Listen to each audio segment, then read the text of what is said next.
നമുക്ക് നാടൻ സ്റ്റൈൽ ഞണ്ട് റോസ്റ്റ് ഉണ്ടാക്കിയാലോ? അതിനായി ഒരു പാൻ എടുക്കുക, അതിലേക്ക് കുറച്ച് വെളിച്ചെണ്ണ ഒഴിക്കുക. വെളിച്ചെണ്ണ ഒന്ന് ചൂടായി വരുമ്പോഴത്തേക്ക് നമുക്ക് കടുക് പൊട്ടിക്കാം. കടുക് ഒന്ന് പൊട്ടി വരുമ്പോഴത്തേക്ക് നമുക്ക് ചെറുതായി അരിഞ്ഞ ഇഞ്ചി വെളുത്തുള്ളി ഇടുക. എന്നിട്ട് ഇതിലേക്ക് ചെറുതായി അരിഞ്ഞ സവാളയും ചെറുതായി അരിഞ്ഞ പച്ചമുളകും ചേർത്ത് നല്ല രീതിയിൽ ഒന്ന് ഇളക്കി കൊടുക്കുക. എന്നിട്ട് ഇതിലേക്ക് കുറച്ച് ഉപ്പ് കൂടി ചേർത്ത് കൊടുത്ത് നല്ല രീതിയിൽ ഒന്ന് ഇളക്കി കൊടുക്കുക. ഉപ്പ് ചേർക്കുന്ന നമ്മൾ സവാള ഒന്ന് നല്ല രീതിയിൽ ഒന്ന് വാടാൻ വേണ്ടിയാണ്. എന്നിട്ട് ഇതിലേക്ക് മസാലകളെല്ലാം ചേർക്കാം. ഇതിലേക്ക് 1/4 ടീസ്പൂൺ മഞ്ഞൾപ്പൊടി, 2 ടേബിൾ സ്പൂൺ മുളക് പൊടി, 1 ടേബിൾ സ്പൂൺ മല്ലിപ്പൊടി, എന്നിട്ട് നല്ല രീതിയിൽ ഒന്ന് മിക്സ് ചെയ്ത് കൊടുക്കുക.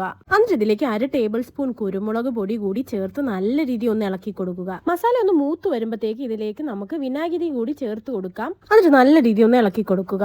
എന്നിട്ട് ഇതിലേക്ക് വേവിച്ച് വെച്ച ഞണ്ട് ഇതിലേക്ക് ചേർത്ത് കൊടുക്കുക.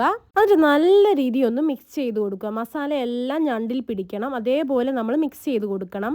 നല്ല രീതിയിൽ മിക്സ് ചെയ്തിട്ട് നമുക്ക് ഒരു 5 മിനിറ്റത്തോളം അടച്ച് വെച്ചൊന്ന് കുക്ക് ചെയ്യണം. അങ്ങനെ ചെയ്യുവാണെങ്കിൽ നമ്മുടെ ഞണ്ടിലൊക്കെ മസാല നല്ല രീതിയിൽ പിടിക്കും. അങ്ങനെ നമ്മുടെ നാടൻ ഞണ്ട് റോസ്റ്റ് റെഡി ആയിരിക്കുന്നു. വീഡിയോ ഇഷ്ടമായാൽ ലൈക്ക് ചെയ്യാനും സബ്സ്ക്രൈബ് ചെയ്യാനും മറക്കല്ലേ.